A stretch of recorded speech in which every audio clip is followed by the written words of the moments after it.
आज की कहानी बहुत ज्यादा मजेदार होने वाली है। बल्कि साथ ही साथ हमने इस पार्ट में 2 सीजन कवर किए हैं, जिसकी वजह से आपको सीजन 1 देखकर सीजन 2 का इंतजार भी नहीं करना पड़ेगा। तो कहानी शुरू करने से पहले हम थोड़ी स्टोरी जान लेते हैं।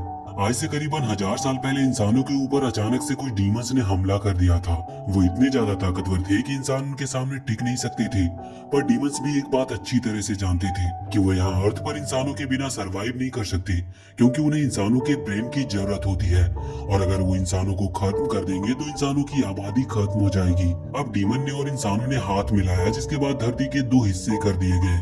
एक तरफ डीमन रहा करते थे और एक तरफ इंसान, और उन्हीं के बीच में कुछ ऑर्फेनेज क्रिएट किए गए हैं, जहाँ पर छोटे छोटे इंसानों के बच्चों को पाला जाता है। और जब वो बड़े हो जाते हैं तो उन्हें डेट के अकॉर्डिंग उन्हें डीमन के पास भेज दिया जाता है, जिसके बाद वो डीमंस उनके ब्रेन से अपना पेट भरते हैं।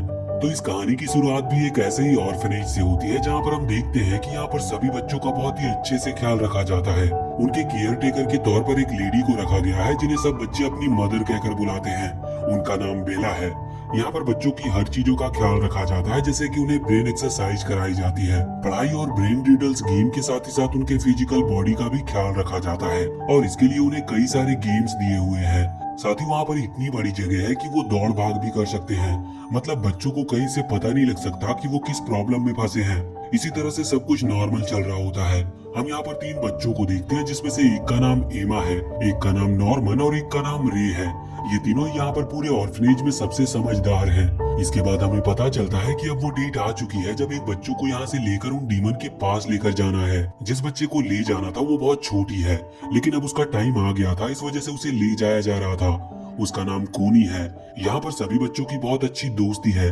कोनी सभी से कहती है कि उसका ड्रीम था कि वो बाहर की दुनिया में जाना चाहती है, और उसका ये ड्रीम अब पूरा होने वाला है। और वो कह रही थी कि वो बड़े होकर बिल्कुल अपनी मदर यानी कि बेला की तरह बनेगी। अब इसके बाद वो लोग उसे वहाँ से ले जाते हैं। यहाँ पर बेला ही खुद अकेले उसे वहाँ गेट तक छोड़ने जाती है, क्योंकि गेट उनके ग्राउंड से बहुत ही ज्यादा दूर है। हम यहाँ अंदर देखते हैं कि अभी नॉर्मन और एमा देखते हैं कि कोनी अपना टेडी बियर भूल चुकी है, जो कि उसे बहुत ही ज्यादा पसंद थी। इस वजह से वो दोनों ही फैसला करते हैं कि वो उसे वापस लौटाएंगे। वैसे तो उन्हें वहाँ गेट की तरफ जाना मना है, लेकिन फिर भी वो चले जाते हैं। वहाँ पहुँचने के बाद वो देखते हैं कि कुछ ट्रक खड़े हैं। अभी उन्हें कोनी या फिर उनकी मदर बेला कहीं पर भी दिख नहीं रही थी। तभी एक ट्रक के अंदर वो देखते हैं कि कोनी की बॉडी पड़ी हुई है। ये देखकर वो बहुत ही ज्यादा डर गए थे और हैरान भी थे। कोनी यहाँ पर अब मर चुकी थी। अब तभी उन्हें किसी के आने की आवाज आती है, इस वजह से वो ट्रक के नीचे छिप जाते हैं। उन्हें लगा था कि वो कोई इंसान है, लेकिन वो असल में 2 डीमन थे। इन दोनों ने अभी पहली बार डीमंस को देखा था, इस वजह से वो और भी ज्यादा डर जाते हैं। लेकिन वो अपना मुंह बंद रखते हैं, क्योंकि वो सामने नहीं आना चाहते थे।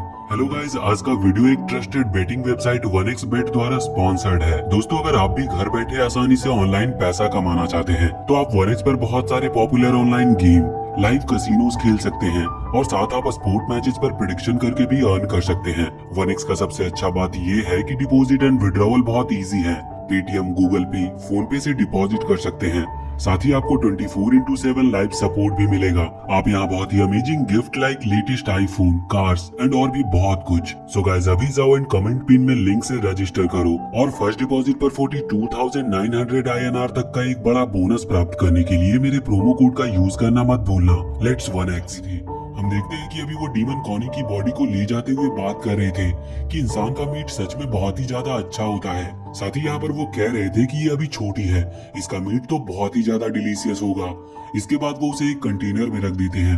उनके बॉस के पास उसे ले जाया जा रहा था, लेकिन इससे पहले इसकी चेकिंग होती है। तो एक दूसरा डीमन बताता है कि ये नॉर्मल मीट है, क्योंकि अभी ये बच्ची सिर्फ 6 साल की थी।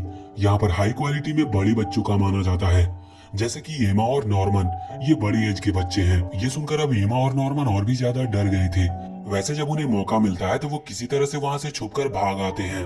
यहाँ पर आकर वो बहुत ही ज्यादा डरे हुए थे। इन दोनों को ही समझ में नहीं आ रहा था कि आखिर ये करे क्या, क्योंकि ये वहाँ से भाग नहीं सकते। फिर भी नॉर्मन कहता है कि हमें किसी भी तरह से यहाँ से निकलना होगा। इस चीज पर एमा कहने लगती है कि ये पॉसिबल नहीं है, और वैसे भी वो सभी को बचाना चाहती है, क्योंकि एक दिन ये सारे ही मारे जाने वाले हैं, और इन्हें तो इस बारे में कुछ पता भी नहीं। दूसरी तरफ हम देखते हैं कि बेला को अभी वहाँ ट्रक के पास से वो टेडी बेयर मिल चुका था, जो कि एमा और नॉर्मन वहाँ पर देने के लिए आए थे। इस वजह से अब वो समझ चुकी थी कि किसी ने उन्हें देख लिया है, पर उसे अभी तक ये नहीं पता था कि ये कौन है। जब वो वापस आती है तो वहाँ पर उसे देखकर एमा बहुत डरी हुई थी, लेकिन अभी बेला ने इस चीज को नोटिस नहीं किया था। अगले ही दिन हम देखते हैं कि जब वो लोग गेम खेल रहे थे तभी एक बच्चा गायब था, जिसके बाद बेला अपने हाथ में एक डिवाइस निकालती है और वो उस डिवाइस में देखकर पता लगा लेती है कि वो बच्चा कहाँ पर है। उस बच्चों को बीच में चोट लगी थी, इस वजह से वो जंगल में खो गया था। असल में उनके ग्राउंड से थोड़ा ही दूर एक जंगल है, जो कि कहने को जंगल है, उसके दूसरी तरफ दीवार है। तो वहाँ से बेला उस बच्चे को लेकर आती है। अब इस चीज से एमा और नॉर्मन को पता लग चुका था कि बेला के पास एक ऐसा डिवाइस है जिससे वो किसी के भी लोकेशन का पता लगा सकती है। इसका साफ मतलब यही था कि इन सभी की बॉडी में एक चिप लगी हुई है जो कि उस सब की लोकेशन बताती है। अब इन्हें किसी तरह से या तो उस चिप का पता लगाना था या फिर उस डिवाइस को गायब करना था। रात के टाइम हम देखते हैं कि जब सभी को खाना खाने के लिए बुलाया जा रहा था तो नॉर्मन और एमा दोनों ही खाना खाने के लिए जाते हैं, लेकिन तभी वहाँ पर बेला आ जाती है जो उनसे डायरेक्टली पूछ ही लेती है कि क्या उस दिन तुम गेट पर आए थे। अब यहाँ पर एमा तो बहुत डर गई थी, लेकिन नॉर्मन बात को संभालते हुए कहता है कि नहीं, ये रूल्स के खिलाफ है, जिसके बाद बेला उनसे कोई सवाल नहीं करती। कुछ टाइम के बाद हम देखते हैं कि उन्होंने अपना प्लान ड्रॉप नहीं किया था। उन्होंने असल में प्लान को छुपाकर कंटिन्यू रखना चालू किया था। किसी को इस बात की कोई खबर नहीं थी कि ये लोग क्या कर रहे हैं, और इनका प्लान का हिस्सा था कि उन्हें किसी तरह से टेबल क्लॉथ चोरी करना है, जिससे कि ये इतनी लंबी रस्सी बना सकते हैं कि जो जंगल की दूसरी तरफ बड़ी दीवारें हैं ये उसके ऊपर चढ़ पाए। जब वो उन रस्सियों को वहाँ पेड़ों के बीच में छुपा रहे थे तभी वहाँ पर कोई आ जाता है। इन्हें लग रहा था कि शायद ये बेला है, लेकिन ये असल में रे था। जब ये लोग रे को अपना प्लान बताते तब इन्हें नहीं लगा था कि वो इनकी बातों पर भरोसा भी करेगा, लेकिन रे ने उनकी बात मान ली थी। वो ये सुनकर शॉक था कि एमा सभी को बचाना चाहती है। वो कहता है कि ये पॉसिबल नहीं है, यहाँ पर टोटल 37 चाइल्ड्स हैं, इन्हें यहाँ से निकाल पाना मुश्किल है, क्योंकि उनमें से कई चाइल्ड तो बहुत ही ज्यादा छोटे हैं। लेकिन एमा अपना प्लान ड्रॉप नहीं कर सकती थी। रे कहता है कि मैं कुछ सोचता हूँ। इसके अगले ही दिन हम देखते हैं कि बेला एक छोटे से बच्चे को वहाँ पर लेकर आती है। वो बताती है कि ये उनके ऑर्फनेज में अभी अभी नया आया है और अब उन सभी को भी इस छोटे बच्चे से दोस्ती कर लेनी चाहिए। वैसे इस छोटे से बच्चे के सामान का ख्याल रखने के लिए एमा को कहा गया था। इस वजह से जब वो उस छोटे बच्चे को तैयार कर रही थी तभी वो उस छोटे बच्चे के कान पर एक रेड मार्क देखती है। वहाँ के सभी बच्चों के कान पर वो रेड मार्क था। उन्हें पहले लगता था कि शायद ये इस वजह से है क्योंकि जब वो यहाँ पर आते हैं तो उन्हें इंजेक्शन लगाकर उनका टेस्ट लिया जाता है कि उन्हें कोई बीमारी तो नहीं है। पर अब वो समझ गए थे कि असल में यही वो चिप है जिससे कि लोकेशन का पता लगता है। और वैसे हमें ये भी पता चलता है कि उस छोटे बच्चे के साथ में एक और लेडी आई थी जिसका नाम क्रोन है। ये यहाँ पर अभी बेला की मदद करने आई थी क्योंकि अब धीरे धीरे बच्चे यहाँ पर बढ़ते जा रहे थे, लेकिन क्रोन तो ये चाहती थी कि बेला को यहाँ से निकाल दिया जाए और उसके बाद इन सभी बच्चों के मदर का रोल उसे मिल जाए। अब आगे हम देखते हैं कि एमा ने सभी बच्चों की ट्रेनिंग कराना शुरू कर दिया था, क्योंकि जब उन्हें वहाँ से निकलना होगा तो उसके लिए उनके पास ज्यादा टाइम नहीं होगा। वो सभी बच्चों को एक टैग वाला गेम खिलाते हैं जिसके लिए उन्हें जंगल में छुपना होगा। इस चीज के लिए वो तेज से भागते हैं जिससे उनकी फिजिकल ट्रेनिंग बहुत ही अच्छे से हो रही थी। लेकिन क्रोन को कुछ शक हो गया था कि शायद कोई तो गड़बड़ है।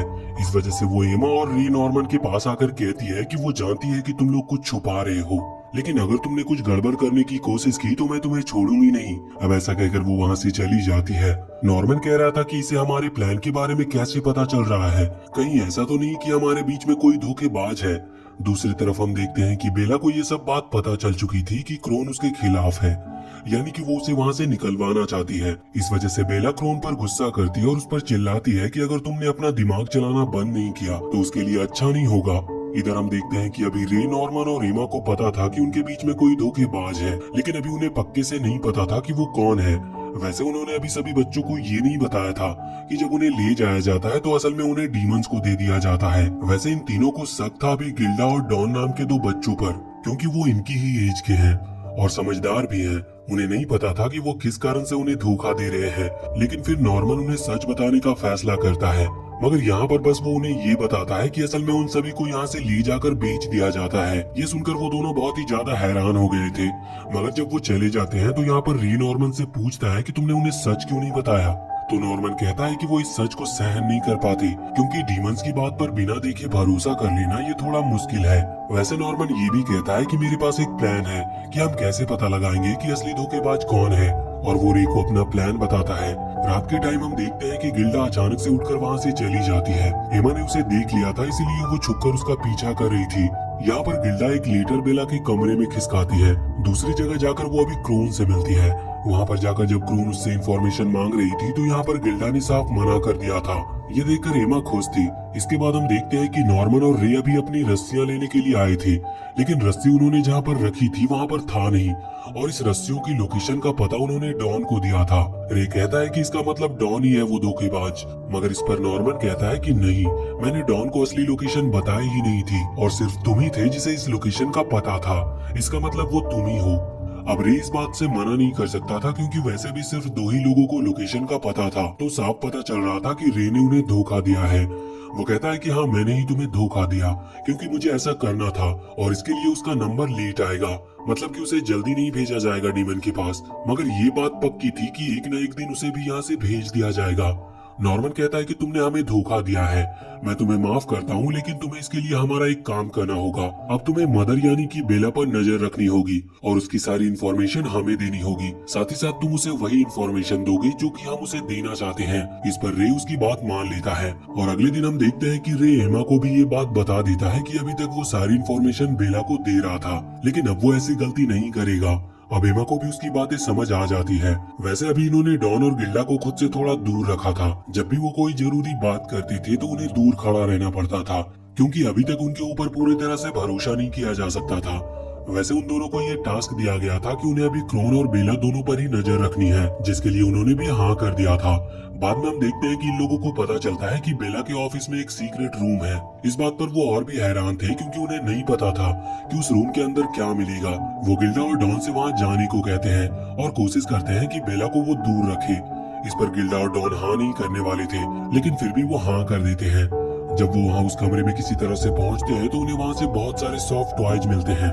ये सारे टॉयज असल में उन बच्चों के थे जो कि यहाँ से जा चुके हैं, लेकिन ये टॉय वो अपने हाथों में लेकर गए थे। इस बात से अब गिल्डा और डॉन दोनों को ये बात समझ में आ जाती है कि सच में यहाँ पर चल क्या रहा है। अब वो वहाँ से वापस गए थे तो हमें पता चलता है कि अभी बेला ने रे को एक कैमरा दिया है, जिससे कि वो और भी अच्छे से नॉर्मन और एमा पर नजर रख सके। साथ ही यहाँ पर नॉर्मन रे से एक झूठी खबर बताने को कहता है। रे बताता है कि असल में नॉर्मन बेला यानी कि मदर को खत्म करने वाला है, इसीलिए बेला को संभल कर रहना चाहिए। बेला उसकी बात मान लेती है। दूसरी तरफ एक दिन क्रोन एमा और नॉर्मन को रोक लेती है। वो उनसे कुछ जानकारी लेना चाहती थी, जो कि ये दोनों सच सच बता देते हैं, मगर उसे जरूरत से ज्यादा इंफॉर्मेशन मिल चुकी थी। अब उसके पास इतने सबूत तो इकट्ठा हो गए थे कि वो जाकर बेला की शिकायत कर सके कि वो बच्चों का अच्छे से ख्याल नहीं रख रही। हम देखते हैं कि बेला को शक हो गया था कि असल में रे उसे धोखा दे रहा है, क्योंकि उसे नॉर्मन के पास से वो डिवाइस मिल गया था जो कि वो लोकेशन ट्रैक करने के लिए यूज करती है। नॉर्मन ने ना जाने कब उसे चुरा लिया था। अब यहाँ से हम देखते हैं कि अभी क्रोन जाकर उन दोनों की ही सीनियर, जिसे कि ग्रैंडमा कहा जाता है, उसके पास जाती है और सबूत बताती है, लेकिन बेला पहले ही उसे बता चुकी थी कि सब कुछ ठीक है और क्रोन बस उससे जलती है। इस वजह से वो उसकी पोजीशन को संभालना चाहती है और उसकी झूठी शिकायत करने आ रही है, जबकि ग्रैंडमा भी ये बात जानती थी कि वहाँ सब कुछ ठीक है और बेला ने पहले ही सारा सच पता लगा लिया है। इस वजह से यहाँ पर क्रोन को गलत साबित कर दिया जाता है और उसे डीमंस को खिला दिया जाता है। अब हम यहाँ वापस से ऑर्फनेज की तरफ आते हैं, जहाँ पर हमें पता चलता है कि अब बेला को पूरी तरह से कंफर्म हो गया है कि रे ने उसे धोखा दिया है, तो वो रे को एक कमरे में बंद कर देती है और वहाँ से एमा और नॉर्मन को ढूंढने के लिए निकल जाती है। साथ ही उसने रे को भी ये बात बता दिया था कि जल्दी उसकी डेट आने वाली है, यानी कि उसे ऑर्फनेज छोड़कर जाना होगा। यहाँ से जब वो जंगल की तरफ निकलती है तब डॉन उसे देखता है कि वो बहुत गुस्से में जा रही है। इस वजह से वो तुरंत ही वहाँ जाकर देखता है कि रे को कोई कमरे में बंद किया गया है, मगर वो रे को वहाँ से बाहर निकाल देता है। दूसरी तरफ हम देखते हैं कि अभी एमा और नॉर्मन दोनों ही उस बड़ी सी दीवार के पास खड़े थे। वहाँ पर जब बेला आती है तो वो ऐसे रिएक्ट करते हैं जैसे कि बस यहाँ पर वो खेलने के लिए आए हों, पर बेला को सब कुछ पता था। वो कहती है कि अब मुझसे छुपाने की कोई जरूरत नहीं है। साथ ही साथ यहाँ पर जब नॉर्मन वहाँ से भागने की कोशिश कर रहा था तो एमा बेला पर हमला करने की कोशिश करती है। असल में नॉर्मन कोई चीज छुपाने वाला था, लेकिन यहाँ पर बेला ने एमा के पैर पर इतनी तेजी से मारा था कि अब वो चल भी नहीं सकती थी। साथ ही उसने तुरंत ही बैंडेज लगा दी थी और उसे वापस ले आई थी, मगर वो बाद में नॉर्मन को भी ये बात बताते हुए जाती है कि अब अगली जो डेट आने वाली है, यानी कि अगला जो बच्चा वहाँ से भेजा जाएगा वो और कोई नहीं बल्कि नॉर्मन ही होगा। ये सुनकर नॉर्मन बहुत ज्यादा डर जाता है, मगर बाद में वो समझदारी से फैसला लेता है। वो एमा और रे से कहता है कि ये लोग मुझे ले जाने वाले हैं, लेकिन हम हमारे प्लान को यहाँ पर रोक नहीं सकते। वो कहता है कि तुम्हें प्लान चालू रखना होगा। मैं एक डिवाइस पर काम कर रहा था जिसकी मदद से हम उस लोकेशन वाली चिप को डीएक्टिवेट कर सकते हैं और फिर पता नहीं चलेगा कि हम कहाँ पर हैं। ये सुनकर वो दोनों हैरान थे, मगर वो दुखी भी थे कि अब नॉर्मन उनके साथ यहाँ से बचकर नहीं जा सकता। पर इस पर नॉर्मन कहता है कि चिंता मत करो, मैं कुछ सोच लूंगा। अब अगले ही दिन हम देखते हैं कि जब सभी लोग खेल रहे थे तो यहाँ पर नॉर्मन बहुत ही स्पीड से वहाँ बड़ी वाली दीवार की तरफ चला गया था। वहाँ पर जाकर वो उसी टेबल क्लॉथ की मदद से किसी तरह उन दीवारों के ऊपर आ जाता है। यहाँ से वो दूसरी तरफ एक बड़े से जंगल को देख पा रहा था। वैसे बाद में जब बेला को पता चलता है कि एक बच्चा गायब है और वो नॉर्मन ही है, मगर जब वो अपने डिवाइस में चेक करती है तो वो नॉर्मन की लोकेशन का पता नहीं लगा पा रही थी। लेकिन उसी वक्त वहाँ पर नॉर्मन आ जाता है। रात के टाइम पर हम देखते हैं कि नॉर्मन आकर बताता है कि यहाँ से निकलना थोड़ा मुश्किल होगा, क्योंकि वो जो दीवार है उसके ऊपर चढ़ने के बाद उसे पता लगा कि उन दीवारों के दूसरी तरफ एक बहुत बड़ी खाई है जो कि बहुत लंबी है और वो सारे छोटे बच्चे उसे पार ही नहीं कर सकते। इसके बाद वो उन्हें सब कुछ समझाता है, क्योंकि वो आज पूरा दिन उन दीवारों के ऊपर घूमता रहा था। वो बताता है कि ये जगह हेक्सागन शेप की है, यहाँ पर चारों तरफ खाई है और यहाँ पर सिर्फ एक ही ब्रिज है, जिस ब्रिज से उन्हें उसी दिन ले जाया जाता है जिस दिन उनकी डेट होती है डेमन के पास जाने की। अगर इन्हें निकलना है तो इन्हें किसी तरह से उस खाई को ही पार करना होगा। मगर अब ये बात पक्की हो चुकी थी कि नॉर्मन उनके साथ नहीं जा सकता और अब धीरे धीरे नॉर्मन को ले जाने की डेट भी आ जाती है और बेला उसे लेकर जाती है। अभी एमा बहुत दुखी थी। वो नॉर्मन की तरफ भागती है और इसी बीच नॉर्मन उसे वो डिवाइस दे देता है जिससे कि वो लोग उस चिप को ब्रेक कर सकते हैं, जिसे ट्रैकर ब्रेकर कहा जा सकता है। इसके बाद नॉर्मन वहाँ से चला गया था और अब वो उसे कभी नहीं देख सकते और इस वजह से एमा और रे दोनों ही बहुत दुखी हो गए थे। साथ ही गिल्डा और डॉन ने भी अब होप खो दी थी। बेला तो ये चीज देखकर समझ गई थी कि अब ये लोग प्लान पर काम नहीं करेंगे और ऐसा ही था। ऐसे ही कई हफ्ते और महीने बीत जाते हैं, लेकिन वो लोग अपनी जगह से हिल तक नहीं रहे थे। वो बस उदास होकर पेड़ के पास खड़े रहते। अब बहुत टाइम बीतने के बाद रे की बारी थी। अभी 2 दिन बचे हुए थे। 2 दिन बाद उसे भी जाना था, लेकिन तभी एमा उसके पास आती है और यहाँ पर पता चलता है कि वो बस डिप्रेस होने का नाटक कर रहे थे और उनका प्लान पहले की तरह ही चालू था। लेकिन बेला को इस चीज के बारे में कोई खबर नहीं थी। वो अपने प्लान पर लगातार काम कर रहे हैं क्योंकि इसके लिए नॉर्मन ने अपनी जान दी थी। वो इस प्लान को बीच में छोड़ नहीं सकते। यहाँ पर रे बताता है कि उसने अभी तक जितनी भी हो सकती थी उतनी फ्यूल कैन जमा कर ली है।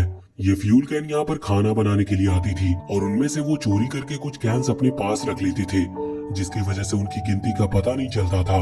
और अब उनके पास ऐसी बहुत सारी हो चुकी है और अब वो तारीख भी आने वाली थी जिस दिन उन्हें यहाँ से भागकर निकलना है। भागकर निकलने के लिए सबसे जरूरी था बेला का ध्यान भटकाना, जिसके लिए वो फ्यूल कैन रे ने अपने सर पर डाल लिया था। ये देखकर एमा शॉक थी, लेकिन रे कहता है कि नहीं, नॉर्मन ने अपनी जान दी है यहाँ से निकलने के लिए। अगर हम कुछ भी कर कर यहाँ से निकल सकते हैं तो हमें वो करना होगा। रे कहता है कि तुम लोग यहाँ से भाग जाना जब तक मैं बेला का ध्यान भटकाऊंगा। वो अपने ऊपर उस फ्यूल को डालकर आग लगा लेता है। कुछ देर के बाद ये बात बेला को पता चलती है और वो तुरंत ही भागकर वहाँ पर आती है, क्योंकि किसी भी बच्चे का ब्रेन डैमेज होने पर वो डीमन इतना गुस्सा होते हैं कि जो भी वहाँ की केयर टेकर है वो उसे खत्म कर देते हैं। इस वजह से बेला उसे किसी भी कीमत पर मरने नहीं दे सकती थी। उसे बस किसी तरह से रे का ब्रेन बचाना था। वो आग में पानी डालना शुरू करती है, लेकिन अब वहाँ से एमा जा चुकी थी। जब बेला अपने डिवाइस में देखती है तो उसे सच में रे की लोकेशन उस आग के बीच में दिख रही थी, लेकिन तभी वो वहाँ पीछे देखती है कि एमा वहाँ पर नहीं है। इस वजह से वो समझ गई थी कि ये लोग भागने की कोशिश कर रहे हैं। अब एक ब्रेन के पीछे वो सभी को जाने नहीं दे सकती थी। इस वजह से वो तुरंत ही वहाँ से भागती है, पर कुछ ही दूर आकर उसे दिखता है कि एमा का वो ट्रैकर वहाँ पर टूटा पड़ा है। ये उसने ट्रैकर ब्रेकर डिवाइस की मदद से किया था। जब बेला वहाँ बाहर आती है तो वो देखती है कि धीरे धीरे उस पूरे ऑर्फनेज में आग लग रही है, लेकिन तभी वहाँ पर एक छोटा बच्चा आकर कहता है कि मदर, मुझे डर लग रहा है। वो देखती है कि ये सब यही है, इसका मतलब ये लोग भागे नहीं हैं। उसे समझ में नहीं आ रहा था कि चल क्या रहा है, लेकिन दूसरी तरफ हम देखते हैं कि सच में ये भागने वाले थे। उन्होंने प्लान पहले से रेडी कर रखा था। यहाँ पर हम देखते हैं कि रे अभी जिंदा खड़ा हुआ है, बस उसका एक कान नहीं है। ये प्लान नॉर्मन का था। नॉर्मन ने बहुत ही पहले ये बात बता दी थी कि रे जरूर खुद को जला लेगा, क्योंकि वो पहले से ही नोटिस कर चुका था कि रे ऑयल कैंस को जमा कर रहा है। वो ये बात एमा को बता कर गया था।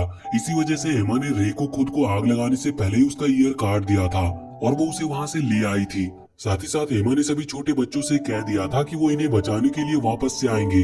इस वजह से बेला को ज्यादा कुछ ना बताए और बस इसी तरह से बिहेव करे जैसे उन्हें कुछ पता नहीं। इसके बाद अब ये जितने भी बचे थे ये सभी वहीं बड़ी सी दीवार के ऊपर आ जाते हैं। यहाँ पर आकर ये एक बड़े से पत्थर में रस्सी बांधकर सामने पेड़ की तरफ फेंकते हैं। वो रस्सी उस पेड़ से बंध जाती और ये लोग एक एक करके उस खाई को पार करने लगे थे। वहीं इधर अभी बेला सीधे भागते हुए यहीं आ रही थी। वो यहाँ पर आकर देखती है कि सिर्फ अब एमा बची है, लेकिन वो एमा को रोक नहीं पाती। इसके बाद हमें सबसे बड़ी बात पता चलती है। यहाँ पर हमें जानने को मिलता है कि असल में बेला रे की मदर है। वो इस बात से और भी ज्यादा दुखी और गुस्सा थी कि सभी बच्चे वहाँ से भाग गए और ना जाने वो उन डीमन को क्या जवाब देगी। लेकिन उसे इस बात की खुशी भी थी कि रे भी उनके साथ गया है। अब यहाँ इस तरफ सारे बच्चे वहाँ से भाग रहे थे।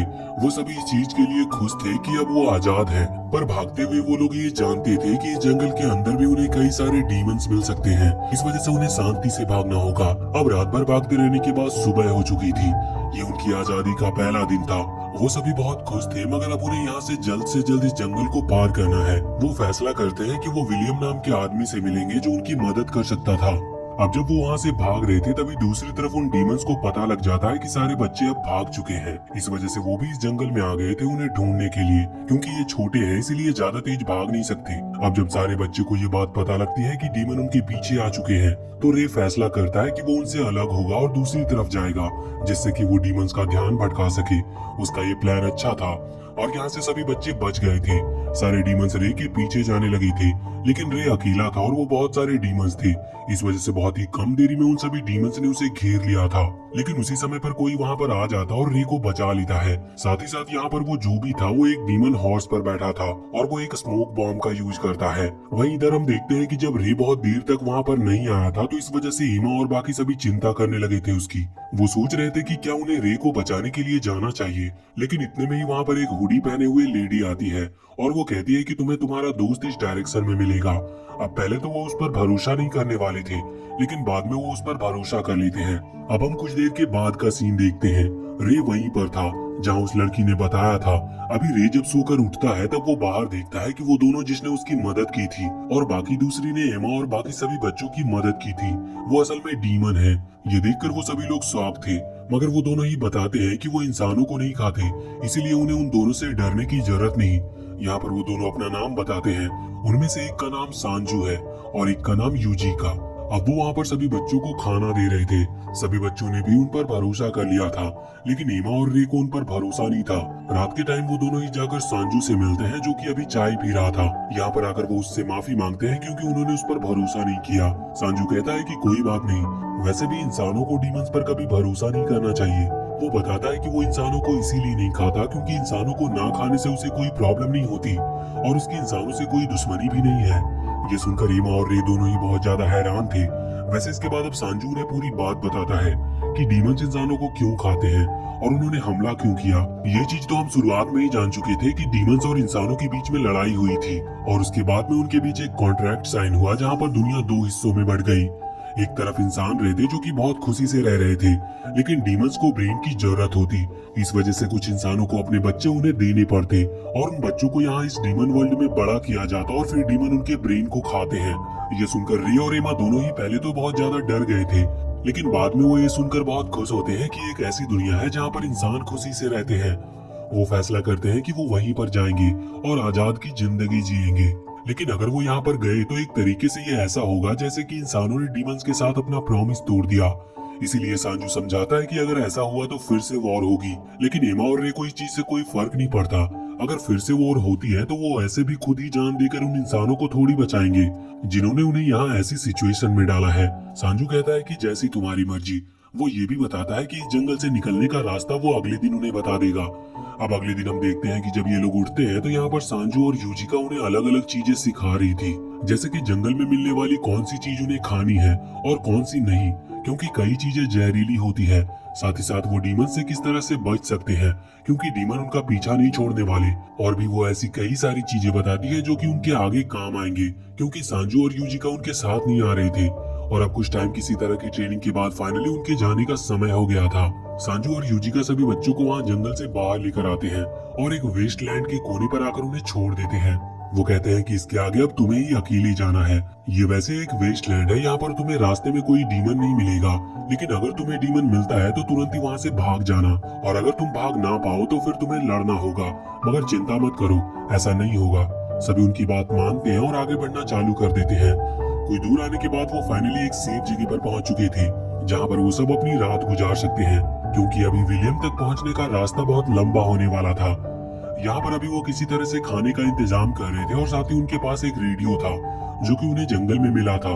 और उसी जंगल में वहाँ पर उन्हें एक पेन मिला था जिसके थ्रू उन्हें पता चला था कि उन्हें विलियम से मिलना चाहिए। वो रेडियो यहाँ पर काम नहीं कर रहा था। अभी उन्हें खाने की जरूरत थी और वेस्टलैंड में खाना मिलना मुश्किल था। मगर पास में ही एक मार्केट है जिसे डीमन चलाते हैं और वहाँ पर सब डीमन ही रहते हैं। अब ये तो हमें पता था कि डीमन ब्रेन खाते हैं, लेकिन ये बात भी है कि डीमन सिर्फ ब्रेन नहीं खाते, वो बाकी चीजें भी खाते हैं। अब ये लोग वहाँ मार्केट में पहुंच चुके थे। वहाँ से ये सामान लाते और बहुत चुपके से वापस लौट आते हैं। असल में ये डीमंस की तरह बनकर जा रहे थे, जिस वजह से कोई भी इन्हें पहचान भी नहीं पा रहा था। इस तरह से वो थोड़ा बहुत खाना ले आते हैं। वैसे उनके पास पैसे वगैरह तो थे नहीं, इस वजह से वो इतना ही खाना ला पाते हैं कि कुछ टाइम तक चलता है। उन्हें लगभग रोज ही वहाँ जाना पड़ता। अब आज फिर से एक ग्रुप वहाँ पर खाना लेने के लिए गया था, जिसमें 2 तो बड़े बच्चे थे। अब हमें पहले नहीं पता था कि वो कौन है। बाद में हमें ये पता चलता है कि अब 2 बड़े बच्चे थे और 2 छोटे बच्चे। वो खाना लेकर अलग अलग बढ़ चुके थे। वो दोनों बड़े बच्चे आगे जा रहे थे और जो छोटे वाले थे वो पीछे से आ रहे थे, लेकिन रास्ते में वो गिर जाते हैं और अब दूसरे डीमन उन्हें देखते हैं और उनका खाना लौटाने के लिए आगे बढ़ते हैं। पर वो बच्चे डर रहे थे क्योंकि वो अभी छोटे हैं और उन्होंने डीमन को कभी इतने पास से नहीं देखा था। तभी हवा चलती है और उन डीमन को इंसानों की खुशबू आती है और इस चीज से वो बच्चे बहुत ही ज्यादा डर जाते हैं और अपना खाना लेकर तुरंत ही वहाँ से भागते हैं। वो जो डीमन वहाँ पर रुके थे जिन्हें उनकी स्मेल आई थी, वो समझ जाते हैं कि कुछ तो गड़बड़ है। वो तुरंत ही उन छोटे बच्चों का पीछा कर रहे थे। अब वो छोटे बच्चे उन 2 बड़े बच्चों से मिलते हैं और वो चारों भागते हैं। वो डीमन उनका पीछा तो कर रहे थे, लेकिन इतने में ही वो बच्चे कहीं गायब हो गए थे। मगर फिर भी वो उन्हें ढूंढ ही लेते हैं क्योंकि अब एक दूसरा डीमन का ग्रुप उन बच्चों को घेर लेता है। यहाँ पर जब वो दूसरे डीमन आते हैं जो कि उन सभी बच्चों का पीछा कर रहे थे, तो उन्हें वो दूसरा ग्रुप मार देता है। ये देखकर सभी लोग बहुत ज्यादा हैरान थे और सोच रहे थे कि आखिर डीमन इनकी मदद क्यों कर रहे हैं। अब उन सभी डीमंस में से एक डीमन अपना मास्क उतारता है। वो असल में नॉर्मन था। ये देखकर यहाँ पर ये सभी बच्चे हैरान थे। हम देखते हैं कि ये कोई और नहीं बल्कि एमा और रे है। वो दोनों यहाँ पर बहुत ज्यादा हैरान हो चुके थे। वो तुरंत नॉर्मन के पास आते हैं। एमा तो उसे गले से लगाकर रोने ही लगती है। वैसे अभी वो यहाँ पर ज्यादा कुछ पूछते नहीं क्योंकि अभी उन्हें यहाँ से सेफ जगह पर जाना था। हम देखते हैं कि बाकी जो नॉर्मन के साथी थे वो भी असल में इंसान ही थे। अब वो उस जगह पर आते हैं जहाँ पर सभी बच्चे थे। वहाँ पर आकर एमा नॉर्मन को बताती है कि वो किस तरह से भागने में कामयाब हो गए और उन्होंने नॉर्मन का ही प्लान यूज किया था। मगर कुछ बच्चे अभी भी वहाँ ऑर्फनेज में हैं। वो उन्हें इसीलिए नहीं लाए क्योंकि उनके साथ भागना मुश्किल था। वो उन्हें बाद में जाकर बचाना चाहती है। नॉर्मन कहता है कि हाँ बिल्कुल हम ऐसा ही करेंगे। वैसे इसके बाद अब वो उससे पूछते हैं कि आखिर नॉर्मन वहाँ से बचकर कैसे निकल गया, क्योंकि वो तो उनकी आंखों के सामने ही वहाँ से गया था। इस पर नॉर्मन अपना वो रोप उतारता है और अपने चेस्ट पर बना हुआ एक मार्क दिखाता है। वो बताता है कि ये लैम्बडा रिसर्च सेंटर का मार्क है। असल में इंसानों के बच्चे बहुत कम तादाद में यहाँ पर आते हैं, जिस वजह से कई बच्चों का जो ब्रेन होता है वो इतना हाई डेवलप नहीं होता जितना कि डीमंस को चाहिए। इसीलिए वो रिसर्च कर रहे हैं कि वो दवाइयों के थ्रू इंसानों के ब्रेन को और ज्यादा स्ट्रॉन्ग बना सके। इसी के लिए टेस्ट होते हैं। ऐसे बहुत कम बच्चे पर किए जाते हैं जिससे कि उन्हें ब्रेन की कमी भी ना हो और उनका टेस्ट भी चलता रहे। वो ये भी बताता है कि इन टेस्टों के चलते इंसानों के ब्रेन बहुत ज्यादा डेवलप हो जाते हैं और अगर वो इंसान बच जाए और वो टेस्ट कामयाब हो जाए तो वो इतना पावरफुल हो सकता है कि वो डीमन को भी खत्म कर दे। और इसीलिए वो बाकी जो नॉर्मन के साथी थे उन्होंने उन डीमन को मार दिया जो कि अभी अभी एमा और रे का पीछा कर रहे थे। वैसे नॉर्मन ये भी बताता है कि उस पर जो भी टेस्ट हुए थे उनके साइड इफेक्ट्स भी हैं, लेकिन उसके ऊपर कोई साइड इफेक्ट नहीं हुआ, ना ही उसके पास ऐसी कोई पावर है। ये सुनकर एमा और रे खुश थे कि वो ठीक है। अब यहाँ पर वो ये बताता है कि वो यहाँ से कैसे निकला। असल में बेला जब उसे वहाँ से लेकर जा रही थी तभी वहाँ पर विलियम नाम का एक आदमी आ गया और उसने नॉर्मन को उस जगह से निकाल दिया, लेकिन बाद में वो आदमी पकड़ा गया और उसे मार दिया गया। मगर नॉर्मन इतने में बच गया था, जिसके बाद वो इन सभी लोगों से मिला और इनसे हाथ मिला लिया। इसके बाद अब वो उन लोगों को एक चार्ट दिखाता है। ये चार्ट ऐसे किसी व्यक्ति ने बनाया था जिसके ऊपर वो टेस्ट हुआ है। वो बहुत समझदार था। यहाँ पर नॉर्मन बताता है कि चार्ट में ये समझाया गया है कि अगर डीमन ह्यूमन ब्रेन को कंज्यूम ना करे तो उनके साथ क्या होगा। असल में उनकी पावर कम होने लगेगी और उनका ब्रेन काम करना बंद कर देगा, क्योंकि ह्यूमन ब्रेन से ही उन्हें पावर मिलती है। और अगर ऐसा होता है तो वो नॉर्मल लैंग्वेज में कह सकते हैं कि वो बिल्कुल जानवरों की तरह हो जाएंगे। वो एक दूसरे को ही खत्म करने लगेंगे और उनकी सोचने की शक्ति भी चली जाएगी। इस वजह से वो ह्यूमन ब्रेन को कंज्यूम करते हैं। नॉर्मन कह रहा था कि अगर हम उनके सप्लाई को बंद कर दें तो डीमंस को आराम से मारा जा सकता है। नॉर्मन ये भी कहता है कि वो यही करना चाहता है। वो एमा की आजाद होने की बात से इतना ज्यादा मोटिवेटेड है कि अब उसे भी आजाद होना है और वो पूरे ह्यूमैनिटी को आजाद करेगा इन डीमन से। ये सुनकर सभी बच्चे बहुत ज्यादा खुश हो गए थे, लेकिन यहाँ पर एमा खुश नहीं लग रही थी। शायद उसके दिमाग में कुछ चल रहा था पर वो ऐसे बताती नहीं है। वो खुश होने का नाटक करती है, जिसके बाद हम देखते हैं कि नॉर्मन को अभी वापस से अपने हाइड आउट पर जाना था, जहाँ पर वो इतने टाइम से छुपा हुआ था। वो यहाँ पर एमा को उस जगह का पता भी देता है और कहता है कि अगर जरूरत पड़ी तो वो वहाँ पर आकर उसकी हेल्प मांग सकती है। अब उसी रात हम देखते हैं कि एमा थोड़ी चिंता में थी। वो बैठकर यूजिका के दिए हुए उन नेकलेस को देख रही थी, जो कि यूजिका ने देते हुए कहा था कि जब भी तुम किसी प्रॉब्लम में होगी तो ये नेकलेस तुम्हारी हेल्प करेगा। ये एक लकी चार्म है। अब जब वो उदास थी तभी वहाँ पर रे आता है। वो उससे पूछता है कि इसका कारण क्या है। अब एमा सोच रही थी कि वो कारण बताए कि नहीं। वो कहती है कि नॉर्मन कह रहा है कि हमें डीमंस को खत्म करना होगा, तभी हम आजाद हो सकते हैं। पर अगर हम उन्हें डीजेनरेट करते हैं और उन्हें पूरी तरह से खत्म कर देते हैं तो इसका मतलब डीमन तो एक्सटिंक्ट हो जाएंगे और धरती पर से डीमन का नामो निशान मिट जाएगा। मगर एमा ऐसा नहीं चाहती। वो कह रही थी कि नॉर्मन ने सिर्फ बुरे डीमंस को देखा है, जबकि हम यूजिका और सांजू से मिले जो कि बहुत ही अच्छे थे और उन्होंने हमारी मदद की। इसीलिए मैं नहीं चाहती कि वो डीमंस भी खत्म हो जाए, जो कि इंसानों को नहीं खाते और उनके दोस्त हैं। इस पर रे कहता है कि हाँ, तुमने सही कहा, तुम बहुत अच्छी हो, इस वजह से तुम ऐसा सोच रही हो, मगर तुम्हें ये बात नॉर्मन से कहनी चाहिए थी। अब एमा कहती है कि हाँ, मैं उसे कह सकती थी, पर मेरे पास कोई पक्का सबूत नहीं है और मुझे नहीं पता था कि मैं उससे क्या कहूँ। अब रे उससे कहता है कि तुम ही एक बात सोचो, सांजू और यूजिका ने हमसे खुद कहा था कि उन्हें ह्यूमन ब्रेन की जरूरत नहीं, इस वजह से वो बिना ह्यूमन के ब्रेन के भी जिंदा रह सकते हैं। तो अगर डीजेनरेशन की प्रक्रिया चालू हो जाती है और डीमंस को ह्यूमन ब्रेन देना बंद कर दिया जाता है, लेकिन यूजिका और सांजू को तो जरूरत ही नहीं है ह्यूमन ब्रेन की। अब ये बात एमा को सही लगती है। वो कहती है कि ठीक है, तो फिर हम नॉर्मन को ये बात बताएंगे। अब अगले ही दिन वो लोग वहाँ से निकल चुके थे। अभी बड़ी मुश्किल से वो उस जगह पर पहुंचते हैं जहाँ पर नॉर्मन और उसके साथी रहते हैं। वहाँ पर आने के बाद उन्हें नॉर्मन के साथी मिलते हैं। वो रे और एमा को देखकर खुश थे। वो उन्हें अंदर बुलाते हैं और अंदर आने के बाद वहाँ पर वो बता रहे थे कि वो नॉर्मन के प्लान से कितने ज्यादा खुश है। वो तो यही चाहते हैं कि डीमन इस धरती पर से गायब हो जाए, मगर ये बात रे और एमा को बिल्कुल पसंद नहीं आ रही थी। यहाँ पर एक लड़की जो कि नॉर्मन की साथी है, वो यहाँ पर डीमन मीट खा रही थी और वो कह रही थी कि मैं तो कहती हूँ कि सारे डीमन को खत्म करने के बाद हमें उनका मीट खाना चाहिए, जिससे कि हमें कई सालों तक खाने का खर्चा ही नहीं होगा। मगर उसकी ये सब बातें सुनकर यहाँ पर रे और एमा को अजीब लगने लगा था। कुछ देर के बाद वो लोग वहाँ से चले जाते और नॉर्मन कमरे में आता है। वहाँ पर नॉर्मन आकर कहने लगता है कि हमारा प्लान कामयाब होते हुए दिखाई दे रहा है। उसने यहाँ पर एक अजीब सा पॉइजन बनाया था और वो बताता है कि इसकी मदद से हम डीमन को खत्म कर सकते हैं। फिर हमें डीमन से कभी डरने की जरूरत ही नहीं होगी, क्योंकि धरती पर एक भी डीमन नहीं बचेगा। वो उन पॉइजन की शीशी वहाँ सामने रखकर दिखाता है, लेकिन इतने में ही एमा कह पड़ती है कि ये गलत नहीं लग रहा। अगर हम सभी डीमंस को मार देते हैं तो उनमें और हम में क्या अंतर रह जाएगा, और वैसे भी हम कितने सारे डीमंस को मारेंगे। मान लो कि हम सारे डीमंस को खत्म कर देते हैं जो कि ह्यूमन ब्रेन को कंज्यूम करते हैं, लेकिन फिर भी वो डीमन तो बच ही जाएंगे जो कि ह्यूमन ब्रेन को कंज्यूम नहीं करते। अब इस बात से नॉर्मन को बहुत तेज झटका लगा था। वो बहुत ज्यादा हैरान हो गया था। वो कहता है कि तुम्हें ऐसा किसने कहा कि डीमन बिना ब्रेन के भी जिंदा रह सकते हैं। अब एमा बताती है कि वो जानती है ऐसे डीमन को। ये सुनकर नॉर्मन और भी ज्यादा हैरान हो गया था। वो कहता है कि जिस डीमन से तुम मिली थी वो कोई लेडी तो नहीं थी और उसकी एज कम तो नहीं थी। इस पर एमा कहती है कि हाँ, बिल्कुल तुम सही कह रहे हो, क्या तुम भी उससे मिल चुके हो। इस पर नॉर्मन कहता है कि नहीं, मैं उससे कभी नहीं मिला, लेकिन ये बात बहुत पुरानी है। और वो कहानी बताना शुरू करता है। असल में बहुत टाइम पहले जब डीमन और ह्यूमन के बीच में कॉन्ट्रैक्ट साइन हुआ था, तब एक डीमन लड़की सामने आई थी जिसका नाम यूजिका था। उसके अंदर इविल ब्लड था। उसे ह्यूमन ब्रेन की जरूरत ही नहीं थी जिंदा रहने के लिए, और न ही उसे कभी ह्यूमन मीट की भूख लगी।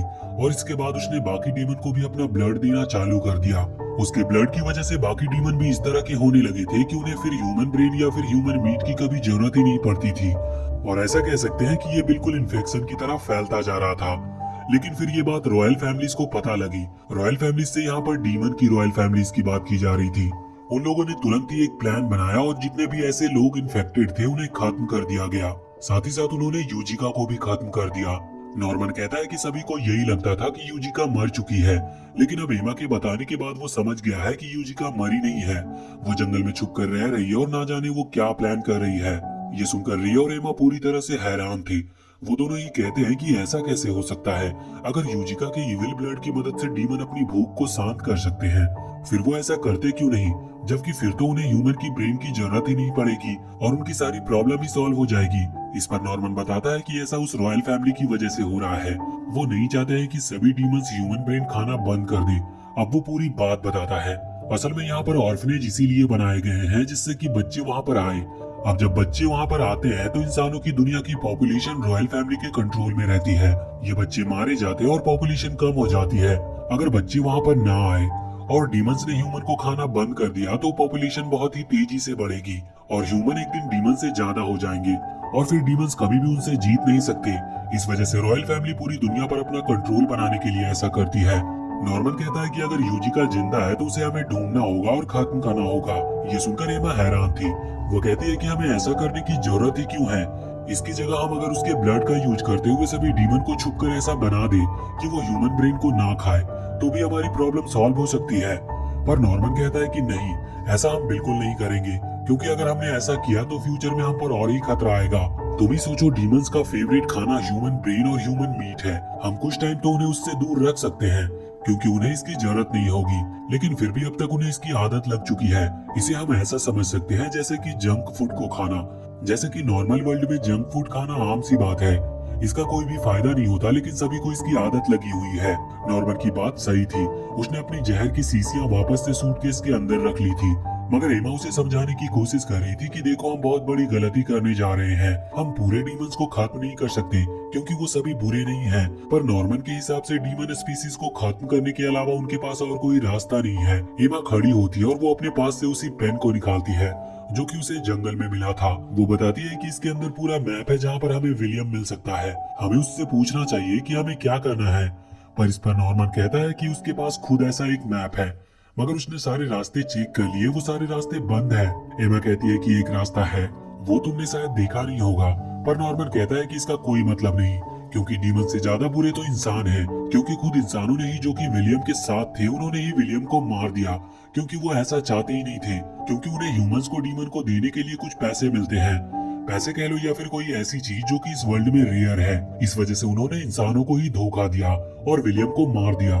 नॉर्मन कहता है कि हम किसी पर भी भरोसा नहीं कर सकते। अगर हमें सरवाइव करना है तो डीमन स्पीसीज को खत्म करना होगा। पर एमा कहती है कि हम सिर्फ हमारे लिए पूरी एक स्पीसीज और अच्छे डीमंस को खत्म नहीं कर सकते।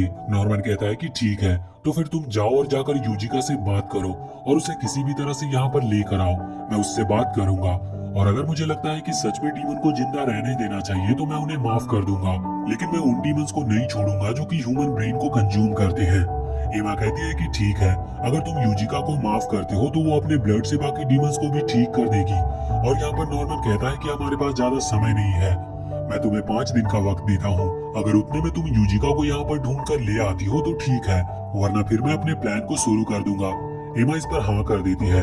अभी रे एमा के साथ था, इस वजह से वो भी यूजिका को ढूंढने के लिए उसके साथ जाने वाला था। अब वो निकलने से पहले गिल्डा और डॉन की हेल्प मांगते हैं। इस वजह से अब ये चारों निकल पड़ते हैं यूजिका और सांजू को ढूंढने के लिए। अभी यहाँ जंगल के पास पहुंचने के बाद उन्हें रास्ते में कुछ फुटप्रिंट दिखाई देते हैं। यहाँ एक बात तो क्लियर थी कि वो इन फुटप्रिंट के थ्रू यूजिका और सांजू को ढूंढ सकते हैं, पर यहाँ पर जो भी फुटप्रिंट उन्हें दिख रहे थे वो या तो छोटे थे या थोड़े बड़े। इसका मतलब वो दूसरे डीमन के हैं। अब बस उन्हें आगे बढ़ना था, लेकिन अब प्रॉब्लम ये भी थी कि उन्हें 5 दिन में वापस लौट कर आना है, वरना नॉर्मन अपना प्लान स्टार्ट कर देगा। तो फिलहाल इस पार्ट को हम यहीं पर एंड करते हैं, और वीडियो अगर पसंद आई हो तो चैनल को सब्सक्राइब करके बेल आइकन जरूर दबा लें। और अगर वो जंगल में ज्यादा अंदर चले गए और उन्हें यूजिका और सांजू मिल भी गए तो भी वो जंगल के अंदर से 5 दिन में बाहर नहीं आ सकते। लेकिन अब वो पॉजिटिव होकर आगे बढ़ने लगे थे और कुछ दूर आने के बाद उन्हें रास्ते में घोड़े के पैरों के निशान दिखते हैं। उन्हें याद आ जाता है कि सांजू के पास एक घोड़ा था। वो समझ जाते हैं कि ये उसी के निशान है और वो तुरंत ही उस डायरेक्शन में आगे बढ़ने लगे थे, मगर कुछ दूर पर आते ही उन पर कुछ डीमंस हमला कर देते हैं। अब उन डीमन को हराना मुश्किल था। ये लोग उनके ऊपर तीर चलाते हैं जो कि उन्होंने पत्थर और लकड़ी की मदद से बनाए थे, पर उनका कोई उन पर असर नहीं होता। जब एमा को लगता है कि इन डीमंस को हराना मुश्किल है तो वो बाकी तीनों से कहती है कि वो अलग हो जाए, जिसके बाद वो तीनों अलग अलग हो जाते हैं और वो डीमन एमा का पीछा करने लगते हैं। अब डीमन एमा के पीछे था और बाकी तीनों उस डीमन के पीछे। कुछ देर के बाद हम वहाँ पर देखते हैं कि जब पेड़ों के पत्तों के हिलने की आवाज बहुत तेज आने लगती है और कुछ ही दूर पर उन्हें यूजिका और सांजू दोनों की ही आवाजें सुनाई देती है। वो समझ जाते हैं कि शायद डीमन किसी का पीछा कर रहे हैं, मगर वो इस पर ज्यादा ध्यान नहीं देते। तभी अचानक से उन्हें एक पेड़ के पास में वही लॉकेट दिखता है जो कि यूजिका ने एमा को दिया था। यूजिका समझ जाती है कि एमा मुसीबत में है। वो तुरंत ही उस डायरेक्शन में भागने लगते हैं जहाँ से वो आवाज आ रही थी। इस तरफ हम देखते हैं कि अभी वो डीमन एमा का पीछा नहीं छोड़ रहे थे। रे वहाँ आगे आते हुए डीमन की आंखों पर पैरों से हमला करता है। उस डीमन की आंख तो फूट जाती है, इस वजह से वो रुक जाता है। एमा भी बैठ गई थी क्योंकि वो अब बहुत ज्यादा थक चुकी थी, पर तभी अचानक से वो डीमन खड़ा होकर एमा के ऊपर हमला करने के लिए आगे बढ़ता है। अब एमा भाग नहीं सकती थी, मगर इतने में ही उस डीमन का सर अलग हो जाता है और हमें पता चलता है कि यूजिका और सांजू यहाँ पर आ चुके हैं और ये सांजू था जिसने उस डीमन को मार दिया था। वैसे अब हालचाल पूछने का उन लोगों के पास टाइम नहीं था। एमा तुरंत ही बताना चालू करती है कि वो फिर से इस जंगल में क्यों आए। वो कहती है कि हमें तुम्हारी मदद की जरूरत है। यूजिका यहाँ पर नहीं सुनती कि उन्हें क्या मदद चाहिए, वो तुरंत ही हाँ कर देती है। लेकिन इतने में ही उन्हें एक धमाके की आवाज आती है। वो वहीं जंगल से देखते हैं कि वहां नीचे जो गांव था वो जल रहा है और वहां पर गैस फैल रही है। यहाँ गांव के बीच में हम देखते हैं कि जो डीमंस थे अचानक से वो डीजेनरेट हो रहे थे, यानी कि अब उनका ब्रेन काम करना बंद कर रहा था और वो अपने ही फैमिली के डीमंस को खा रहे थे। लेकिन जो डीमंस डीजेनरेट नहीं हुए थे वो ये देखकर बहुत डर रहे थे और बहुत हैरान थे। दूसरी तरफ हम पास में नॉर्मन को खड़ा हुआ देखते हैं। वो अभी ये सब होता हुआ देख रहा था। तभी उसका एक आदमी विंसेंट वहां पर आता और कहता है कि हमने जैसा सोचा था सब कुछ वैसा ही हो रहा है और हमारा वो पॉइजन काम कर गया। वो ये भी कह रहा था कि बहुत ही जल्द हम इस पूरी दुनिया से डीमन का नामो निशान मिटा देंगे। नॉर्मन यहाँ पर थोड़ा सा दुखी था क्योंकि उसने एमा को धोखा दिया, पर वो सोचता है कि जब तक एमा यहाँ पर आएगी तब तक सब कुछ सॉल्व हो चुका होगा। दूसरी तरफ हम एमा और बाकी सभी को देखते हैं। यहाँ पर वो चारों अभी ये देखकर बहुत ज्यादा हैरान थे कि नॉर्मन ने उन्हें धोखा दे दिया। एमा तुरंत ही यूजिका से कहती है कि हमें तुम्हारी मदद चाहिए, हमें जल्द से जल्द उस गांव में पहुंचना होगा। यूजिका और सांजू मदद करने के लिए तैयार थे। वो अपने डीमन हॉर्स पर बैठकर उन चारों को गांव की तरफ ले आते हैं। यहाँ गांव में हम देखते हैं कि अभी नॉर्मन चाकू लेकर आगे बढ़ रहा था उन डीमंस को मारने के लिए जो कि अभी ट्रांसफॉर्म नहीं हुए थे, यानी कि जो डीजेनरेट नहीं हो पाए थे। वहाँ पर वो देखता है कि एक बूढ़ा डीमन एक छोटी सी बच्ची को लेकर रो रहा था। यहाँ हम देखते हैं कि वो बच्ची असल में डीजेनरेट हो रही थी, उसकी बॉडी चेंज हो रही थी। तभी एक और ब्लास्ट होता है जिस वजह से गैस वहां फिर से फैल जाती है। लेकिन वो जो ओल्ड डीमन था वो यहाँ पर डीजेनरेट नहीं हो रहा था। नॉर्मन समझ जाता है कि असल में ये डीमन उन्हीं डीमन में से एक है जिस पर यूजिका ने अपना ब्लड यूज किया था। यहाँ पर वो ओल्ड डीमन उस बच्ची डीमन से कह रहा था कि एमा तुम मेरा ब्लड पी लो और यहाँ से चली जाओ। नॉर्मन उसका नाम सुनकर शॉक था क्योंकि उस छोटी डीमन का नाम भी एमा है। साथ ही साथ वो यहाँ पर ये देखकर भी हैरान था कि डीमन के बीच इमोशंस होते हैं। अब उसके हाथ कांप रहे थे। वो अपने हाथों में खून देखता है और वो उन्हें मार ही नहीं पा रहा था। दूसरी तरफ बाकी जो सभी डीमन थे वो भी रो रहे थे। ये देखकर नॉर्मन सोचता है कि उसने ये क्या कर दिया, मगर फिर वो सोचता है कि अगर उसे आजाद होना और बाकी इंसानों को आजाद कराना है तो उसे ऐसा करना ही होगा। इसीलिए वो फिर से तैयार हो जाता है उस ओल्ड डीमन और उस छोटी बच्ची डीमन को मारने के लिए। लेकिन एक बार फिर से उसके हाथ कांपने लगे थे और वो चाकू नहीं चला पाता। तभी अचानक से वहां पीछे एमा और रे भी आ गए थे। वो नॉर्मन को आवाज लगाते हैं। वो जब पीछे देखता है तो वहां पर एमा को उसके चेहरे पर एक डर दिखता है, जहां उसे नॉर्मन बिल्कुल तब के समय का दिख रहा था जब वो छोटा हुआ करता था। नॉर्मन बहुत ही ज्यादा डरा हुआ था। एमा कहती है कि मैं जानती हूँ कि तुम ऐसा नहीं कर सकते, तुमने सिर्फ छोटी सी गलती कर दी है। नॉर्मन कहता है कि नहीं, अब प्लान चालू हो चुका है। अगर अब उसने डीमन को छोड़ दिया तो ये बहुत बड़ी बेवकूफी होगी। डीमन उसे कभी नहीं माफ करेंगे। एमा उसे समझाती है कि नहीं, वो यूजिका और सांजू को साथ में लेकर आए हैं। वो दोनों एक डीमन होते हुए भी हमारी मदद करने के लिए तैयार है। एमा कहती है कि अभी भी सब ठीक हो सकता है, तो उस चाकू को नीचे छोड़ दो, तुम हमारे दोस्त हो, हम तुम्हें माफ कर देंगे। नॉर्मन ये बात सुनकर शॉक था। पहले तो वो अपने इमोशंस को रोक रहा था और सोच रहा था कि अगर उसने आज हार मान ली तो वो फिर से पहले की तरह कैद हो जाएंगे। लेकिन जब एमा उससे फिर से कहती है तो नॉर्मन मान जाता है। उसके हाथ से वो चाकू गिर जाता है। अब नॉर्मन रे और एमा दोनों से ही माफी मांग रहा था और रो रहा था। वो यहाँ पर बताता है कि वो जो रिसर्च हो रही थी, मतलब उनके ऊपर जिस केमिकल का यूज हुआ था, उस केमिकल ने नॉर्मन के ऊपर भी असर किया था। नॉर्मन का ब्रेन बाकी बच्चों के ब्रेन से ज्यादा तेज डेवलप हुआ, जिसके कई साइड इफेक्ट थे, जैसे कि नॉर्मन अचानक से डरने लगा था।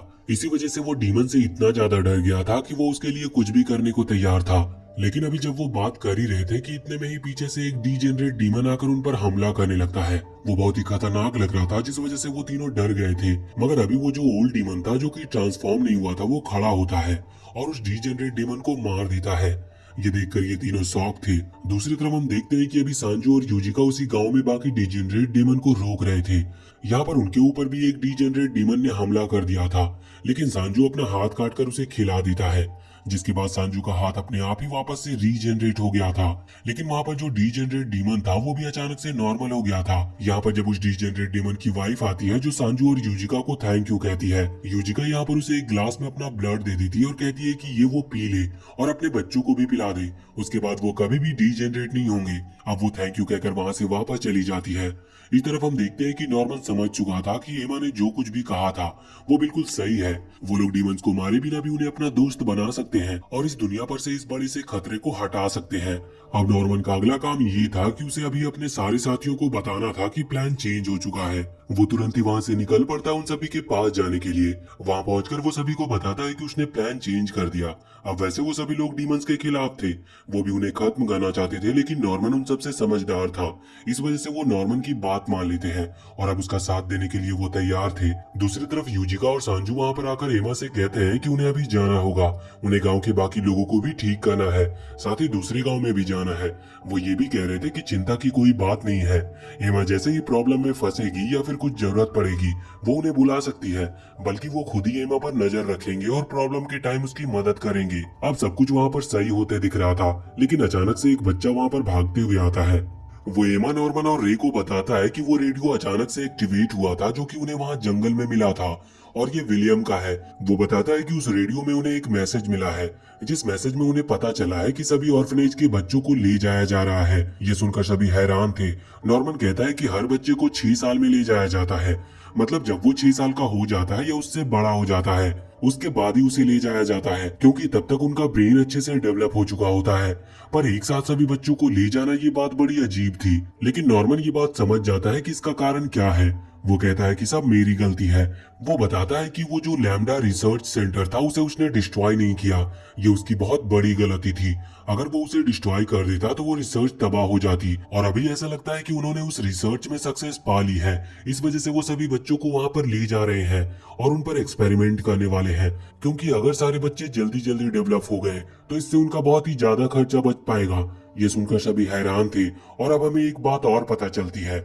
यहाँ पर जब एमा कहती है कि इसका मतलब हमें हमारे ऑर्फनेज जाकर बच्चों को बचाना होगा, तो इस पर दूसरा नॉर्मन का साथी कहता है कि ये तो ठीक है, लेकिन तुम जिस ऑर्फनेज से आई हो वो सबसे ज्यादा सिक्योरिटी वाला ऑर्फनेज है, वहां से किसी बच्चे को निकाल पाना लगभग नामुमकिन है, और फिर भी वहां तो इतने सारे छोटे बच्चे हैं, इन्हें निकालना तो और भी ज्यादा मुश्किल होगा।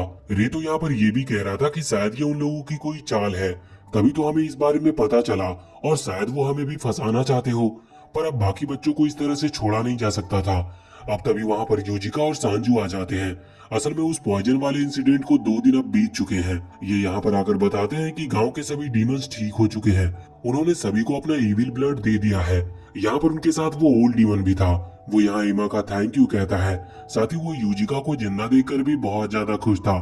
वो कहता है कि यूजिका ने हमें 1000 साल पहले ये ब्लड दिया था, पर उस वक्त सभी डीमंस को मार दिया गया। यूजिका यहाँ पर कह रही थी कि शायद वो लोग फिर से यही करेंगे, वो रॉयल फैमिली के लोग वापस से सभी डीमंस को खत्म करेंगे, जिससे वो वापस से आबादी खुद के कंट्रोल में ला सके।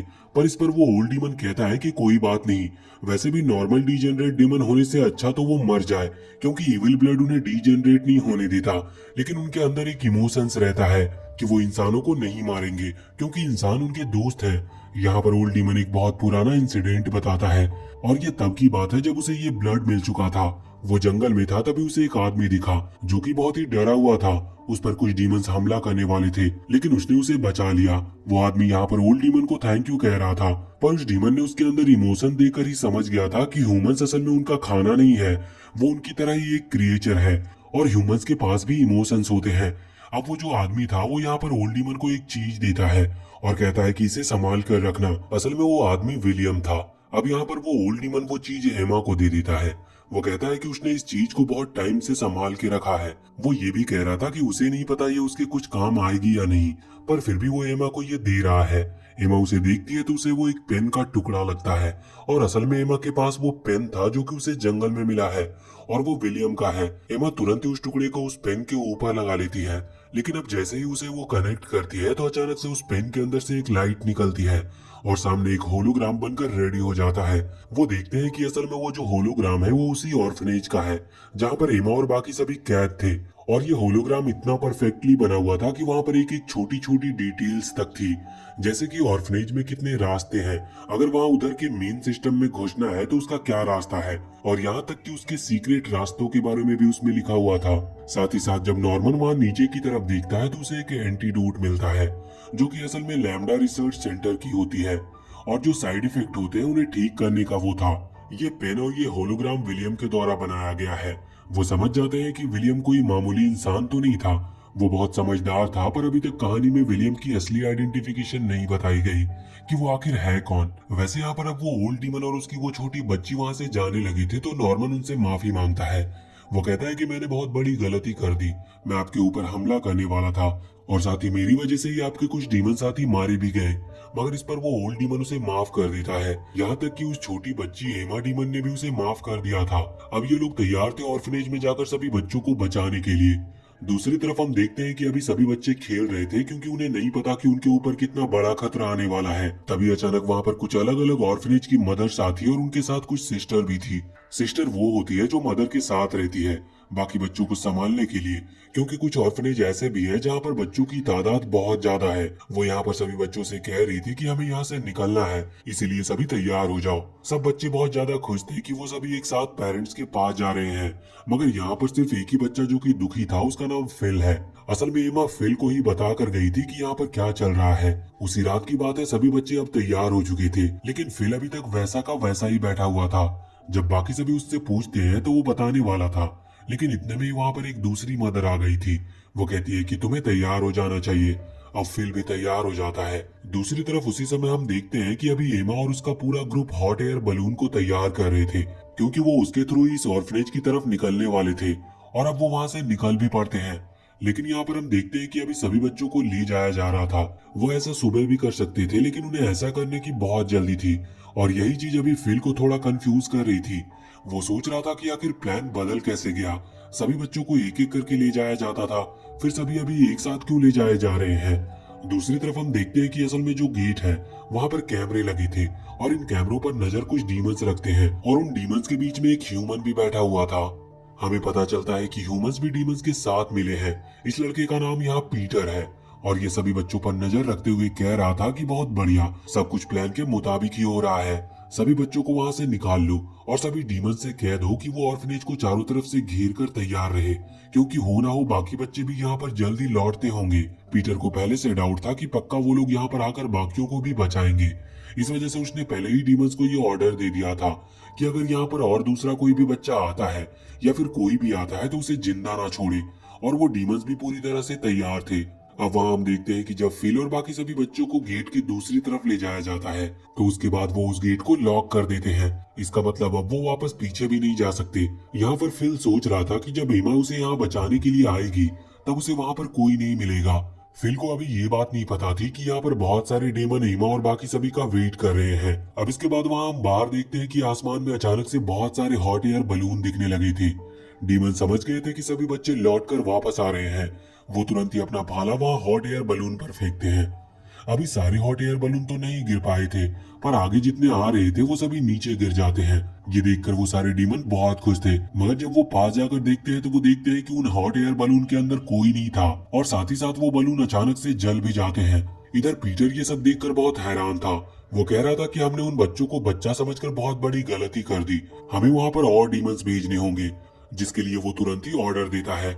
यहाँ पर हम देखते हैं कि बाकी जो हॉट एयर बलून थे उनके अंदर से सांजू और साथ ही नॉर्मन के बाकी सारे साथी नीचे उतरते हैं और उन डीमन से फाइट करना शुरू कर देते हैं। दूसरी तरफ कुछ देर के बाद हॉट एयर बलून में से एक टीम उतरकर अभी सीक्रेट टनल में पहुंच गई थी, जिसका रास्ता उन्हें विलियम के उस होलोग्राम से मिला था। उस गुफा के अंदर उन्हें बहुत सारे वायर मिलते हैं।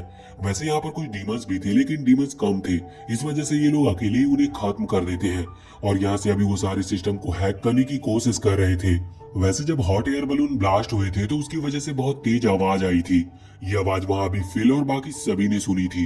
वो लोग हैरान थे कि आखिर ये किस चीज की आवाज है, मगर अभी वो आगे नहीं बढ़ रहे थे। वहां पर जो सिस्टर थी वो वहां से आगे जाती है ये चेक करने के लिए कि आखिर यहाँ पर चल क्या रहा है। जब वो वहां से निकल गई थी तो अब वहां पर सभी बच्चे ही थे।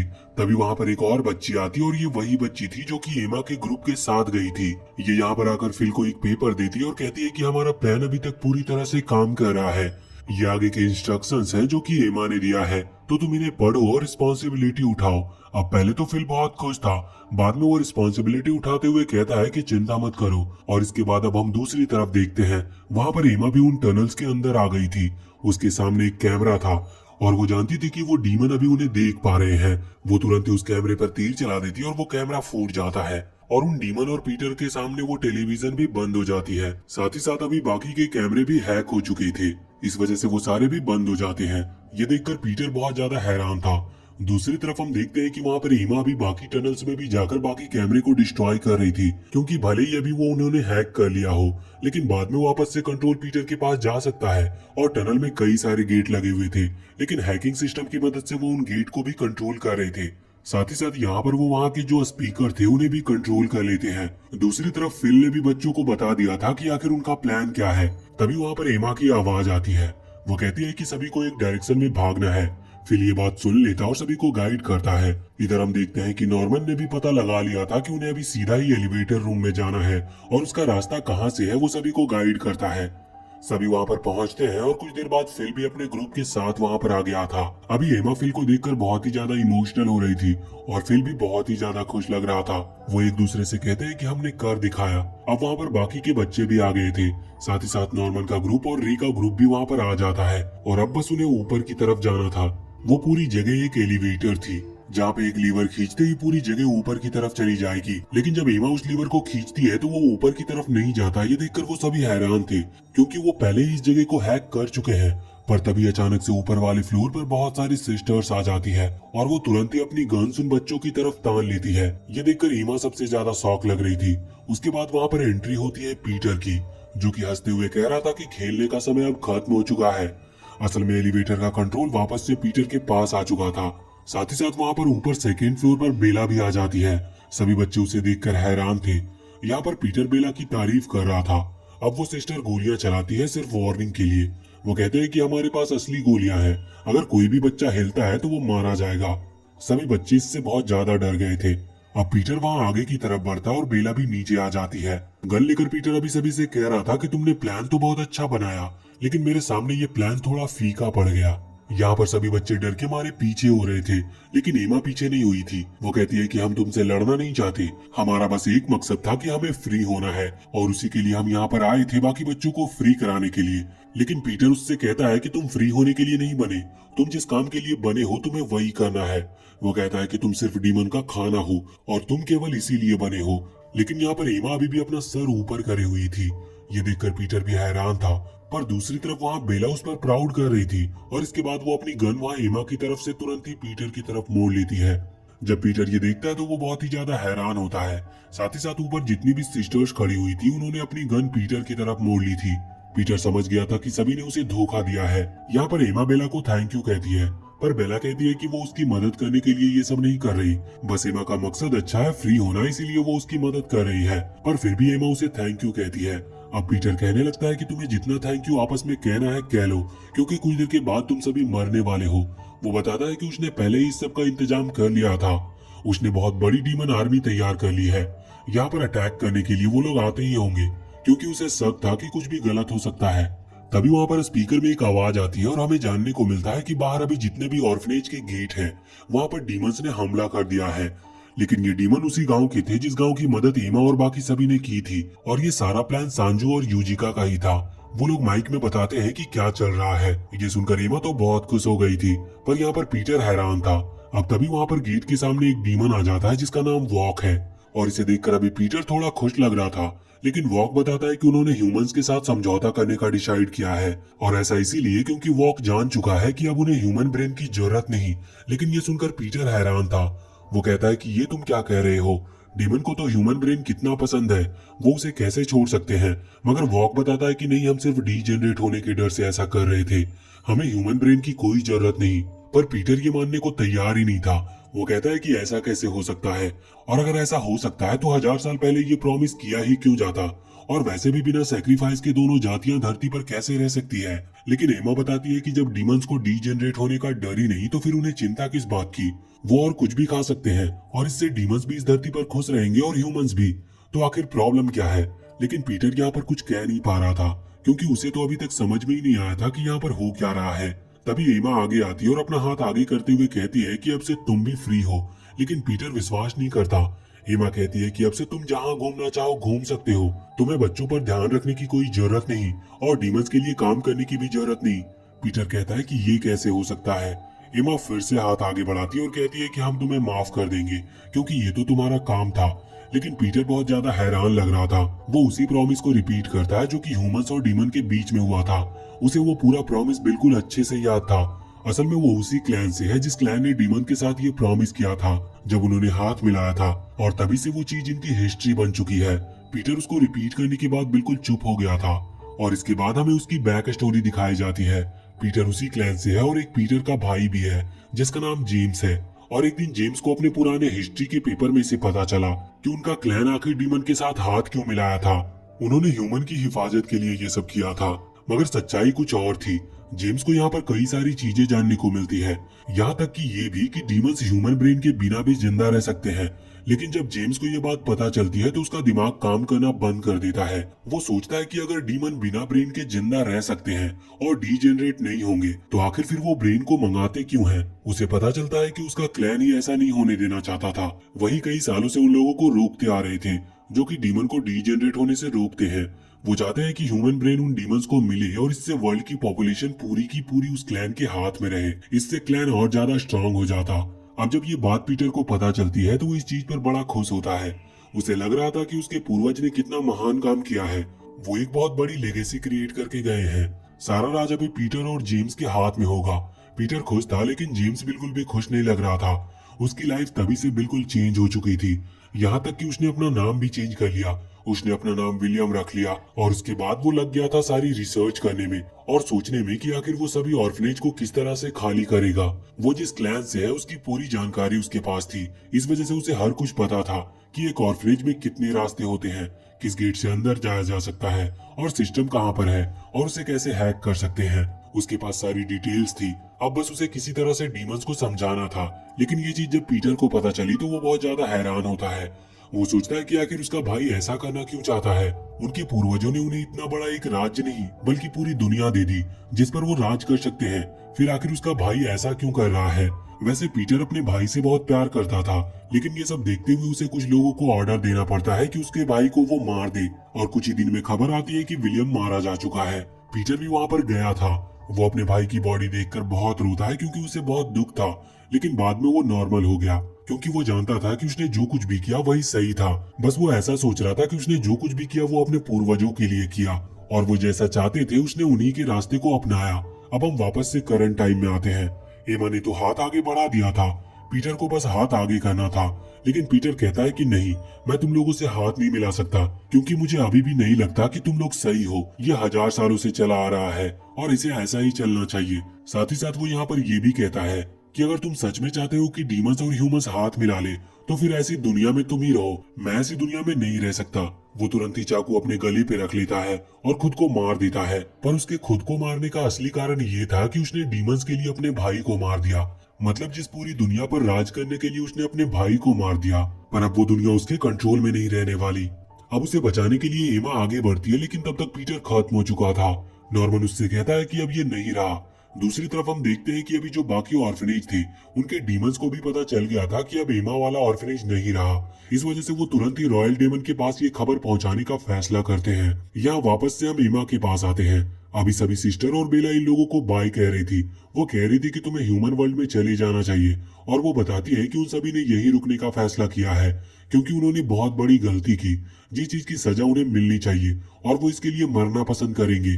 पर इस चीज पर रे तुरंत ही कहता है कि उन्हें ऐसा करने की कोई जरूरत नहीं। साथ ही एमा भी कहती है कि ये तो गलत है, ये तो आपका काम था, आप तो बस अपना काम कर रहे थे और वैसे भी हम में से किसी को भी पहले तो ये बात पता ही नहीं थी। हम लोगों ने हमेशा से ही आपको अपना मदर समझा। साथ ही वो बाकियों को भी कह रही थी, मगर वो उस ऑर्फनेज में नहीं रहती थी, वो दूसरे ऑर्फनेज से आई थी। एमा कहती है कि आप भी ह्यूमन वर्ल्ड में आ सकते हो और वहाँ पर वैसे भी अभी सभी छोटे बच्चे हैं, वो क्या करेंगे। तो वहाँ पर भी एक ऑर्फनेज बन सकता है जिसका काम डीमंस को खाना खिलाना नहीं होगा, पर वो वहाँ पर दिल से बच्चों का ख्याल रख सकते हैं और इस चीज में तो उन्हें खुशी भी होगी। ये सुनकर बेला तो रोने लगी थी। बाकी बच्चे भी उसके पास आ जाते हैं।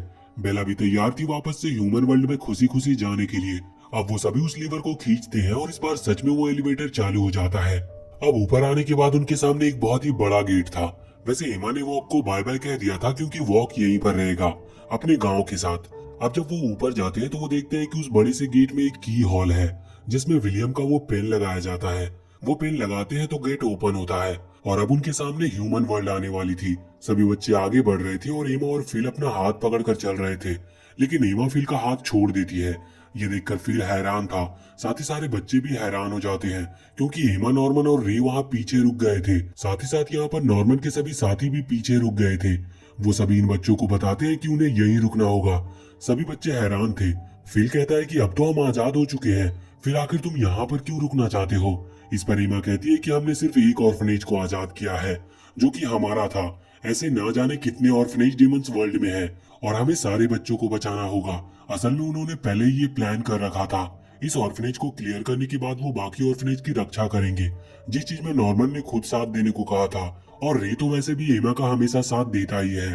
तभी वहां पर यूजिका भी आ जाती है और वो कहती है कि वो भी उनका साथ देगी।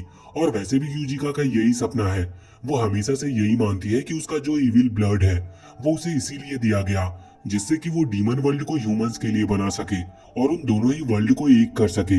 यहाँ पर सिर्फ नॉर्मन का ही एक साथी था, विंसेंट, जो कि कह रहा था कि उसे रियल ह्यूमन वर्ल्ड में जाना होगा जिससे कि वो बाकी बच्चों की मदद कर सके उस रियल वर्ल्ड में, क्योंकि वहाँ पर उन्हें खाने के लिए पैसे चाहिए होंगे और उनकी वो सारी जिम्मेदारी विंसेंट उठाएगा। यहाँ पर विंसेंट दूसरी तरफ आ जाता है।